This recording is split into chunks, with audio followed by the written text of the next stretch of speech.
Good morning students, class 9th question number 3 है। Diagonal AC of a parallelogram ABCD bisect angle A show that it bisects angle C also. Second part है ABCD is a rhombus. Question में दिया है कि एक ABCD एक parallelogram है जिसका डायगोनल जो AC है वो बाइसेक्ट कर रहा है किसको, एंगल A को। बाइसेक्ट करने का मतलब कि एंगल A को दो इक्वल पार्ट में डिवाइड कर रहा है, यानी कि ये जो अगर एंगल 1 हो और ये एंगल 2 हो तो ये दोनों आपस में इक्वल होंगे। हमें बताना है show that it bisect angle C also, कि ये जो यही जो डायगोनल AC है ये एंगल C को भी बाइसेक्ट कर रहा है, यानी कि ये एंगल 3 मान लेते हैं इसको और इसको एंगल 4। हमें बताना है क्या ये 3 और 4 भी दोनों आपस में इक्वल है एक पार्ट, और दूसरे पार्ट में हमें बताना है कि ABCD रोम्बस है कि नहीं है। तो सबसे पहले हमें गिवन क्या दिया है, ABCD इज अ पैरेललोग्राम, जिसके अंदर एंगल 1 जो है एंगल 2 के इक्वल दी है। हमें प्रूफ क्या करना है, दो पार्ट प्रूफ करने हैं। पहला पार्ट है it bisects angle C also, यानी कि एंगल 3 को एंगल 4 के इक्वल प्रूफ करना है। और सेकंड पार्ट जो है वो है कि ABCD को रोम्बस भी प्रूफ करना है। प्रूफ करते हैं। सबसे पहले हमें गिवन क्या दिया था, एंगल 1 एंगल 2 के इक्वल है।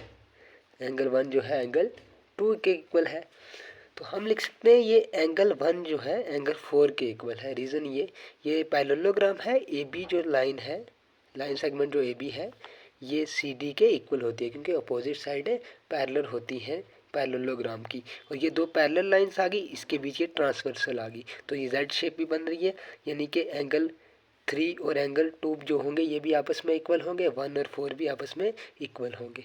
1 और 4 भी आपस में इक्वल है, एंगल 2 और 3 भी आपस में इक्वल है।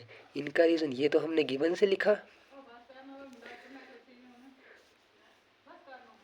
ये जो एंगल 1 और 4 है 2 और 3 ये दोनों क्या है, अल्टरनेट इंटीरियर एंगल, ये भी आपस में इक्वल होते हैं। इसको फर्स्ट इक्वेशन मानते हैं, इसको सेकंड, इसको थर्ड। यहाँ पे एक चीज़ है, अगर 1 2 के बराबर है, 1 4 के बराबर भी है, 2 और 3 भी आपस में इक्वल है। अगर ये 1 2 के इक्वल है, 1 4 के इक्वल है, 2 3 के इक्वल है, तो हम कह सकते हैं कि एंगल 3 जो है एंगल 4 के भी इक्वल है। तो इसका मतलब यही हुआ कि इट आल्सो बाइसेक्ट, जो AC डायगोनल है वो किसको बाइसेक्ट कर रहा है, it also bisect angle C, कि ये A को भी कर रहा था, ये गिवन था, और C को भी कर रहा है। अब सेकंड पार्ट जो है उसमें हमें प्रूफ करना है कि ABCD इज अ रोम्बस। तो इसमें हम एक ट्राइंगल ले लेते हैं ABC। सबसे पहले हमें इन ट्राइंगल ABC, इसके अंदर हम देखते हैं ये है ABC ट्राइंगल के अंदर। पहले तो हमें 1 और 2 इक्वल दिए थे, हम ये भी कह सकते हैं 2 और 4 भी इक्वल है आपस में, क्योंकि चारों आपस में अब इक्वल होगी। तो 2 और 4 भी हम बोल सकते हैं कि वो क्या है, आपस में इक्वल है। अब 2 के अपोजिट साइड कौन सी आ रही है, BC, और 4 के अपोजिट साइड कौन सी आ रही है, AB। तो 2 के अपोजिट कौन सी आ रही है, BC, और 4 के अपोजिट कौन सी साइड आ रही है, AB। इसका रीज़न है कि जो साइडें होती हैं अगर एंगल इक्वल हो तो उसकी अपोजिट साइड भी इक्वल होती हैं, ये हमने पिछले चैप्टर में पढ़ा था। अगर साइडें इक्वल हो तो एंगल भी अपोजिट वाले इक्वल होते हैं। तो लिखो यहाँ, side opposite to equal angle are equal. और ABCD के इक्वल भी होती है, क्योंकि ये हमें पैरेललोग्राम दी हुई है, तो ABCD के इक्वल होगी। तो AB इक्वल्स टू CD। अब ABCD के इक्वल है, BC इसके इक्वल होगी, तो ऑल साइड जो है वो अब सारी इसकी क्या आ गई, इक्वल आ गई। All sides of parallelogram are equal. हम कह सकते हैं कि hence ABCD is a rhombus.